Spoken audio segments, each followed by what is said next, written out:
Science ఇదంతా. భగవద్గీతలో భగవంతుడు చెప్పాడు ఇవన్నీ కూడా ఎట్లా ఇంద్రియాల్ని కంట్రోల్ చేయాలా, ఎట్లా మనసును కంట్రోల్ చేయాలా, ఎట్లా నువ్వు జీవనాన్ని గడపాలా. దురదృష్టం ఏంటి అంటే ఎవరన్నా భగవద్గీత చదవండి బాబు అంటే ఇమీడియట్ గా వాళ్ళ నుంచి వచ్చే ఆన్సర్ ఏంటో తెలుసా? గురువు గారు అప్పుడే దేనికండి 60-70 సంవత్సరాల తర్వాత అంటే ఒక 10 కేసులు 20 కేసులు నెత్తినేసుకొని కోర్టుల చుట్టూ జైళ్ళ చుట్టూ అన్నిటి చుట్టూ తిరిగిన తర్వాత అప్పుడు 70 సంవత్సరాలకి భగవద్గీత చదవాలనుకుంటున్నాను కానీ గురువు గారు కళ్ళు కనిపించట్లేదండి. అప్పుడు ఈ యంత్రం పని అయిపోయిందిరా నాయన బాబు. యంత్రాన్ని వాడేదానికి ముందు మాన్యువల్ చదవాలా. పిచ్చి పిచ్చిగా వాడేసి రిపేర్లు వచ్చిన తర్వాత నేను ఇప్పుడు మాన్యువల్ చూస్తాను అంటే ఉపయోగం లేదు. సో అందువల్ల మనందరం కూడా అర్థం చేసుకోవాల్సినటువంటి సత్యం ఏంటి అంటే భగవద్గీతని మానవ సమాజం నుంచి దూరం చెయ్యకూడదు. దూరం చెయ్యడం వల్లే ఈ సమాజంలో ఇప్పుడు మనం ఎదుర్కొనేటువంటి సమస్యలన్నిటికీ కారణము. దాన్ని మళ్ళా సమాజంలోకి ఎప్పుడైతే తీసుకుని వస్తామో అప్పుడు మానవాళికి ఒక మార్గదర్శకం ఉంటుంది. దానివల్ల మనిషి ఉద్ధరింపబడతాడు. సమాజంలో అప్రయత్నంగా లా అండ్ ఆర్డర్ అనేది కంట్రోల్లోకి వస్తుంది. లా అండ్ ఆర్డర్ అప్రయత్నంగా కంట్రోల్లోకి వస్తుంది.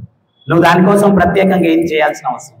ఎందువల్ల అంటే ప్రతి ఒక్కడికి ఈ సత్యాలు తెలిస్తే బాధ్యతాయుతమైనటువంటి పౌరుడిగా వ్యవహరిస్తాడు వాడు. నేను 2 వీక్స్ బ్యాక్ చెప్పాను. మృగారి అని వేటగాడు ఉండేవాడు. వాడు జంతువుని సగం చంపేవాడు. అవి చంపి గిలగిలా తన్నుకుంటుంటే వాడికి ఆనందం, సాడిస్ట్ ఫెలో. నారదుడు వెళ్తూ చూశాడు. చూసి ఒరే వీడెవడరా నాయన పూర్తిగా చంపేయచ్చు కదా, అవి సగం చనిపోయి గిలగిలి తన్నుకుంటూ ఉంటే ఏం ఆనందిస్తున్నాడు వీడు. వాడి దగ్గరికి వెళ్తాడు. ఏంట్రా బాబు నువ్వు చేసేది, వాటిని ఎందుకు సగం చంపి అట్లా వదిలేస్తున్నావు అంటే అవి గిలగిలా తన్నుకుంటుంటే నాకు ఆనందం. ఓరి సాడిస్ట్ ఫెలో, అయినా ఇవన్నీ ఎందుకురా చేస్తున్నావు అంటే నా భార్యా పిల్లల్ని పోషించుకునేదానికి. నీ భార్యా పిల్లల దగ్గరికి వెళ్ళి అడగరా, వాళ్ళు ఏమన్నా నువ్వు చేసే పాపంలో సగం పంచుకుంటారేమో అని.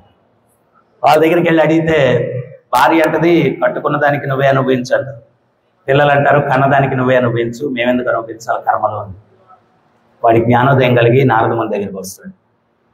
నేను తప్పు చేశాను, నాకేదో మార్గం చూపించండి అంటే భగవత్ చింతనలో ఉండు, ఇంకెప్పుడు తప్పులు చేయబాకు అని చెప్పి ఉపదేశం చేస్తాడు, మంత్రోపదేశం చేస్తాడు. చేస్తే వీడు అడుగుతాడు మనలాగే, నేను భక్తి అంటే నా భుక్తి ఏంటంటే. నారదముని అంటాడు, అడవిలో ఏనుగు 1/2 టన్ను నుంచి టన్ను దాకా తింటది రోజుకి, దానికి భగవంతుడు అన్నీ ఇస్తున్నాడు, నీకేమన్నా ఇవ్వకుండా ఉంటాడా? ఆయనకి శరణాగతి పొందుతావు, దాని గురించి ఆలోచించద్దు, పోయి భక్తి చేసుకోండి. వీడు సాధువు అయిపోయి చిన్న పర్ణ కుటీరంలో జపం చేసుకుంటూ కూర్చుంటే ఆ చుట్టుపక్కల గ్రామాల్లో వాళ్ళకి తెలిసిందంట, మృగారి వేటగాడు అంత దుర్మార్గుడు సాధువు అయిపోయాడు, వాడిని చూసొద్దాం రండి అని అందరు బయలుదేరి. ఇంతకు ముందు సాధువుని చూడడానికి వెళ్ళినప్పుడు ఒట్టి చేతులతో వెళ్ళేవాళ్ళు కదా, ఏదో పండో పొలమో తీసుకొని వచ్చి ఇచ్చేవాళ్ళు. అవి వీడు తినడం కాదు, అవన్నీ వచ్చేసరికి నిత్యాన్నదాన కార్యక్రమం పెట్టాడంట. వీడు మొదట్లో ఏమన్నాడు, నా భుక్తి అన్నాడు. అరే మంచి మార్గంలోకి వెళ్తే భగవంతుడు చూసుకోడా, నువ్వేం కంగారు పడాల్సిన అవసరం లేదు. సో ఒకరోజు పర్వతముని నారదముని ఆ మార్గంలో వస్తూ ఉంటే పర్వతమునితో నారదముని చెప్పాడు, నాకు ఒక శిష్యుడు ఉన్నాడు ఇక్కడ, చూపిస్తాను అని చెప్పి తీసుకొస్తే ఆడు నారదముని చూసి 10 అడుగులు వెనక్కేశాడు.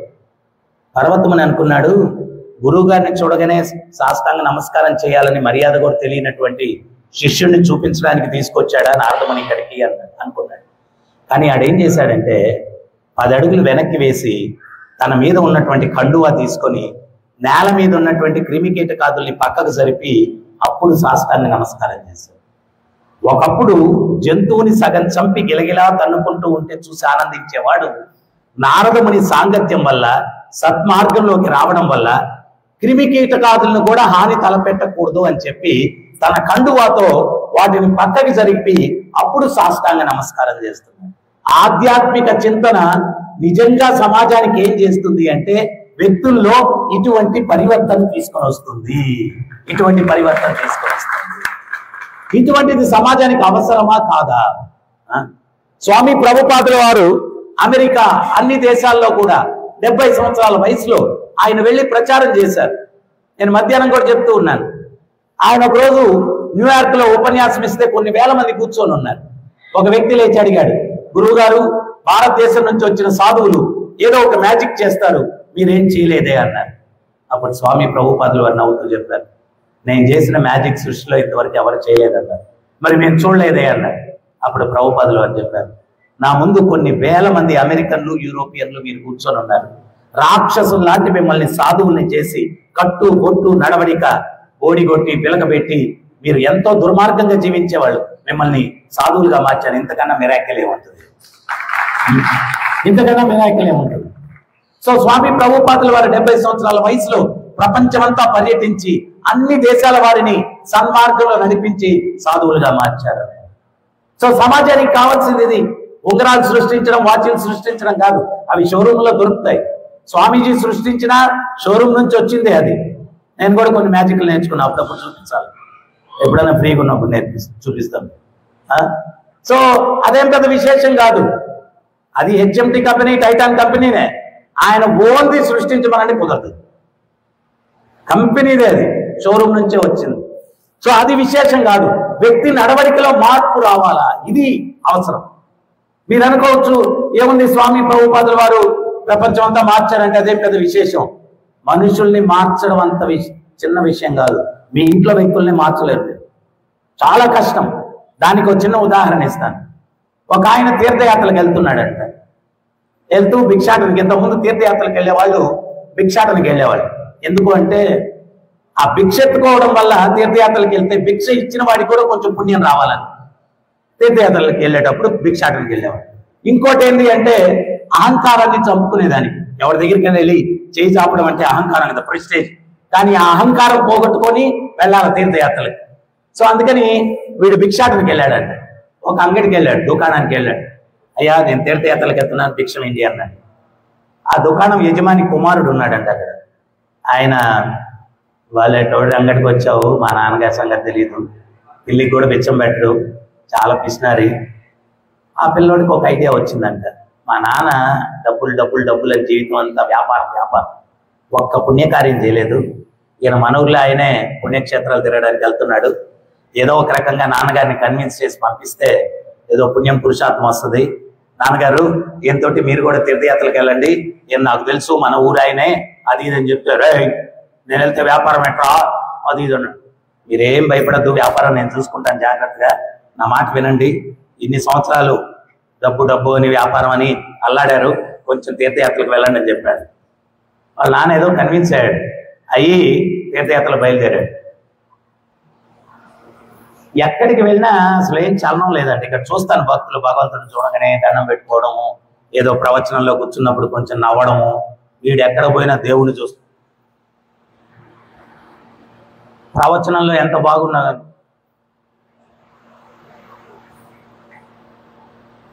ఎక్కడ ఏ పుణ్యక్షేత్రానికి వెళ్ళినా ఏం మార్పు లేదంట వాళ్ళు. ఈ భక్తుడు అనుకున్నాడు, భలేటోని తీసుకొచ్చాను రా నాయన, నేను ఏదో భక్తి గురించి 4 మాటలన్నా అసలు ఏమి ఎక్స్చేంజ్ లేదు, సీరియస్ గా చూస్తాడు, ఏంట్రా మనిషిడను. కాశీకి వెళ్ళారంట. చివరికి ఆ విశ్వనాథుని దర్శించిన తర్వాత అటు బయటకు వెళ్తే మణికర్ణిక ఘాట్ అని ఉంటుంది. ఆ ఘాట్లో 24 గంటల శవాలు తగలబడతా ఉంటుంది. అక్కడ రాత్రి 12 గంటలకు తగలబడిన శవం నుంచి బూడి తెచ్చి కాశీ విశ్వనాథుడికి అభిషేకం కూడా చేస్తారు. వీడు ఆ శ్మశానం దగ్గరికి వచ్చిన తర్వాత ఒక నిట్టూర్చాడట అన్నాడంట. ఈ భక్తుడు అనుకున్నాడంట, శ్మశాన వైరాగ్యం అంటారు కదా, శ్మశానాన్ని చూస్తే వైరాగ్యం వస్తుంది, ఒకరోజు నా పరిస్థితి కూడా ఇంతే, ఎంత కష్టపడినా ఒకరోజు ఇక్కడ పడేస్తాడు నన్ను అని వైరాగ్యం వచ్చేస్తుంది. వీడికి శ్మశానం చూడంగానే దర్శనాల్లో కలగలేదు వైరాగ్యం, శ్మశానం చూస్తే వైరాగ్యం వచ్చేసినట్టుంది, నిట్టూరుస్తున్నాడు అని చెప్పి, ఏంటి సార్ నిట్టూరుస్తున్నారు అన్నాడంట. జీవితంలో పెద్ద తప్పు చేశాను రా అన్నాడంట. నిజంగానే వీళ్ళ వైరాగ్యం వచ్చేసినటువంటి రియలైజేషన్ వచ్చేసింది, ఆత్మ సాక్షాత్కారం అయిపోయింది. ఏంటి సార్ మీరు చేసిన తప్పు అన్నాడంట. అప్పుడు వాడు అన్నాడంట, విలువలు తెలియకుండా బట్టల వ్యాపారం చేశాను, కట్టెల వ్యాపారం చేస్తుంటే ఆదాయం బాగా వచ్చిండేది అన్నాడు. విలువలు తెలియకుండా బట్టల వ్యాపారం చేశాను, కట్టెల వ్యాపారం చేస్తుంటే ఆదాయం బాగా వచ్చిండేది. వీడు అనుకున్నాడంటే భక్తుడు, మహానుభావ, ఎక్కడ దొరికేవరా నువ్వు, నిన్నెవడన్నా మార్చగలరా బాబు, నాది బుద్ధి తక్కువ, నీలో ఏదో మార్పు కలుగుతుందని అనుకోవడం అని చెప్పి. అంటే మనుషుల్లో మార్పు తీసుకురావడం అంత సామాన్యమైన విషయం కాదు. కానీ స్వామి ప్రభుపాదుల వారు ఆఫ్రికాలో క్యానిబాల్స్, మనిషి మాంసాన్ని తింటారు, అటువంటి వ్యక్తుల్ని కూడా మాంసభక్షం లేదు, వ్యభిచారం లేదు, జూదం లేదు, మద్యం లేదు, ఇటువంటి వ్యసనాలకి దూరంగా ఉంటూ సాధు జీవితాన్ని గడిపేటట్టుగా ఆ మహానుభావుని యొక్క పవిత్రమైనటువంటి ప్రవచనాల ద్వారా, ఆయన యొక్క సందేశాల ద్వారా ప్రపంచంలో ఉన్నటువంటి అన్ని దేశాల వారిని కూడా మార్చినటువంటి వ్యక్తి స్వామి ప్రభుపాదులు. స్వామి ప్రభుపాదులు ఈ రోజుకి కూడా ఆయన ఈ భౌతిక జగత్తులో లేకపోయినా ఆయన గ్రంథాలు చదివి కొన్ని వేల మంది ప్రపంచవ్యాప్తంగా మారుతూ ఉన్నారు. సో ఈరోజు సమాజానికి కావాల్సింది ఏంటి అంటే నీడ్ ఆఫ్ ద అవర్. సమాజంలో వ్యక్తుల్ని ఒక మంచి మార్గంలో తీసుకొని వెళ్ళేటువంటి వ్యక్తులు కావాలా. అది ముఖ్యం అన్నమాట. నేను లాస్ట్ టైం కూడా చెప్పాను, గురునానక్ ఒక గ్రామానికి వెళ్ళాడు. వెళ్తే అందరూ మంచోళ్ళు. ప్రవచనం అయిపోయిన తర్వాత గురునానక్ అన్నాడు, ఈ గ్రామం నాశనం అయిపోవాలని ఆశీర్వచనం చేశాడు. అందరూ మంచోళ్ళు ఆ గ్రామంలో, కానీ గురునానక్ మాత్రం ఆశీర్వచనం ఇట్లా చేశాడు. ఇంకో గ్రామానికి వెళ్ళాడు. ఆ గ్రామంలో అందరూ రాక్షసులు, దుర్మార్గులు అనమాట. గురునానక్ ఉపన్యాసం అయిపోయిన తర్వాత అర్థమైపోయింది వ్యక్తులందరూ ఎట్లాంటి వాళ్ళు. ఈ గ్రామం బ్రహ్మాండంగా అభివృద్ధి చెందాలని ఆశీర్వచనం చేశాడు. శిష్యులకి ఏం అర్థం కాలేదు. మంచి వాళ్ళు ఉండే గ్రామం ఏమో నాశనం అయిపోవాలా, చెడ్డ వాళ్ళు ఉండే గ్రామం ఏమో అభివృద్ధి చెందాలి. ఈ ఆశీర్వచనాల వెనకాల ఆంతర్యం ఏంటి అర్థం కాక రాత్రి 10 గంటలప్పుడు గురువు గారిని లేపేశారు. ఆయన ఏంట్రా నాయన ఇప్పుడు లేపేశారంటే, మాకు నిద్ర పట్టట్లేదు గురువు గారు అన్నాడు. ఏమిరా నిద్ర పట్టనంత సమస్య వచ్చింది అన్నాడు. సమస్య అంతా మీ ఆశీర్వచనాల ఆంతర్యమే, అర్థం కాక నిద్ర పట్టలేదు అన్నాడు. ఏమైందిరా అన్నాడు గురునానక్. మంచోళ్ళు ఉండే గ్రామం నాశనం అయిపోవాలని ఆశీర్వచనం చేశారు, చెడ్డోళ్ళు ఉండే గ్రామం ఏమో బ్రహ్మాండంగా అభివృద్ధి చెందాలని ఆశీర్వచనం చేశారు. దీని వెనకాల ఆంతర్యం ఏంటి అర్థం కావట్లేదు గురువు గారు అన్నాడు. అప్పుడు గురునానక్ చెప్పాడు, ఒరే నాయన, మంచోళ్ళు ఉండే గ్రామం చెడిపోతే జీవనోపాధి కోసం వాళ్ళు తలా ఒక దిక్కుకి వెళ్తారు. వాళ్ళు ఎక్కడికి వెళ్తే అక్కడ మంచిని పెంపొందిస్తారు. అందుకని చెప్పి మంచి వాళ్ళు ఉండే గ్రామం నాశనం అయిపోవాలని ఆశీర్వచనం చేశానన్నాడు. మరి చెడ్డవాళ్ళు ఉన్నటువంటి గ్రామం బాగా అభివృద్ధి చెందాలని ఆశీర్వచనం ఎందుకు చేశారు గురువు గారు అన్నారు. చెడ్డవాళ్ళు ఉన్న గ్రామం కూడా చెడిపోతే వాళ్ళు తలా ఒక దిక్కుకి వెళ్తారు. వాళ్ళు ఎక్కడికి వెళ్తే అక్కడ నాశనం చేసేస్తారు. అందుకని వాళ్ళ గ్రామం బాగా అభివృద్ధి చెందితే ఆ దుర్మార్గులందరూ అక్కడే పడి చేస్తారు. వాళ్ళ నీడ కూడా వేరే గ్రామం మీద పడకుండా ఉంటది. అప్పుడు వేరే గ్రామాలు ఉద్ధరింపబడతాయి. లేకపోతే వాడు కానీ వేరే గ్రామాలకు వెళ్ళాడంటే సర్వనాశనం చేసేస్తాడు. ఈరోజు నీడ్ ఆఫ్ ద అవర్ ఏంటి అంటే వ్యక్తుల్ని మంచి మార్గంలో చూపించేటువంటి వ్యక్తులు తయారు కావాలి సమాజంలో. వాళ్ళ ద్వారా ఒకరు అట్లా సమాజంలో. ఇంతకు ముందు రాజర్షులు దేవాలయాలు కట్టేవారు. ఎందుకోసం? ఒక సమాజం ఏర్పడితే దేవాలయం కట్టేవారు. ఆ దేవాలయం ఎందుకు అంటే temple is the place for learning, జ్ఞానానికి అది కూడలు. భగవంతుడిని దర్శించిన తర్వాత చాలా మంది అంటారనమాట, అక్క గుడికి వెళ్తే కూర్చోవాలంట అక్క అని చెప్పి వంగి లేచి వెళ్ళిపోతుంటారు. ఎందుకు కూర్చోవాలి ఎవరికి తెలియదు. ఎందుకు కూర్చోవాలంటే దర్శనం చేసిన తర్వాత ఇట్లాంటి సత్సంగం జరుగుతుంటే వినడానికి కూర్చునేవాళ్ళు. రాను చెప్పేవాళ్ళు లేరు, వినేవాళ్ళు లేరు. అదొక సెంటిమెంట్ అయిపోయింది. అక్క గుడికి వెళ్తే కూర్చోవాలంట అక్క. కూర్చున్నా కానీ రామేశ్వరం పోయినా శనేశ్వరం పోనట్టు మనం మాట్లాడుకునేది ఏంటి? సినిమా కబుర్లు, లేకపోతే అత్త కోడల గొడవలు, ఇటువంటి అక్కడ మాట్లాడుకునేది. అవి కాదు, మనం మానవాళి ఎట్లా ఉద్ధరింపబడాలా, సమస్యల నుంచి పరిష్కారం ఏంటి, ఇవన్నీ చర్చించుకునేదాన్ని ఆ తత్వాన్ని వినాల. ఆ విన్నది మన జీవితంలో ఉపయోగించుకోవాలి, మంచి ఉపయోగించుకోవాలి. దానికోసం సత్సంగం అంటే మనలో సద్భావనలో తెచ్చుకునేదానికి సత్సంగం. అంతేగాని పోయాము, గురువుగారు ఏదో చెప్పారు, ఏం చెప్పారో తెలియదు కానీ భలే చెప్పాడులే ఆయన. లోపల ఉంచుకోవాలి. ఆ జ్ఞానాన్ని మన జీవితంలో ఉపయోగించుకోవాలి. అప్పుడే ఆ సత్సంగానికి ఒక విలువ. సో అందువల్ల మనిషిలో క్రోధము, మనిషిలో ఉన్నటువంటి వ్యతిరేక భావనలు, ఈర్ష్య, అసూయ, ద్వేషము, కుట్ర. నేను లాస్ట్ టైం చెప్పాను, ఈరోజు హింసా ప్రవృత్తి మనుషుల్లో ఎంత పెరిగిపోతుంది. ఈరోజు నేను ఆ ఫేస్బుక్లో పెట్టి ఉన్నారనమాట. ఎక్కడో ఈ తెలుగు రాష్ట్రాల్లోనే అక్కనో చెల్లినో తమ్ముడో అన్నో చంపేశాడని. ఎందువల్లంటే ఆస్తి కోసం అంట. ఇది మానవ సమాజమే. ఇది ఒకే తల్లి కడుపులో పుట్టాం, ఆస్తి కోసం చంపేసుకుంటారా? ఎంత దారుణం అది. నువ్వు పోవా? అలెగ్జాండర్ అంతటి వాడు తను చనిపోయేటప్పుడు 2 చేతులు బయట పెట్టి కూర్చోపెట్టమన్నాడంట. ఎందుకని అడిగితే సేనాధ్యక్షుడు 2 చేతులు ఖాళీ చేతులు చూసిన ప్రతి ఒక్క వ్యక్తిలో సాక్షాత్కారం కలగాల. అలెగ్జాండర్ ది గ్రేట్ ప్రపంచాన్ని జయించిన వెళ్ళేటప్పుడు చిల్లి గవ్వ కూడా తనతో తీసుకొని వెళ్ళలేదు అన్నటువంటి సత్యం అందరికీ తెలియాలా. అందుకని నా 2 చేతులు బయట పెట్టి కూర్చోపెట్టమన్నాడు.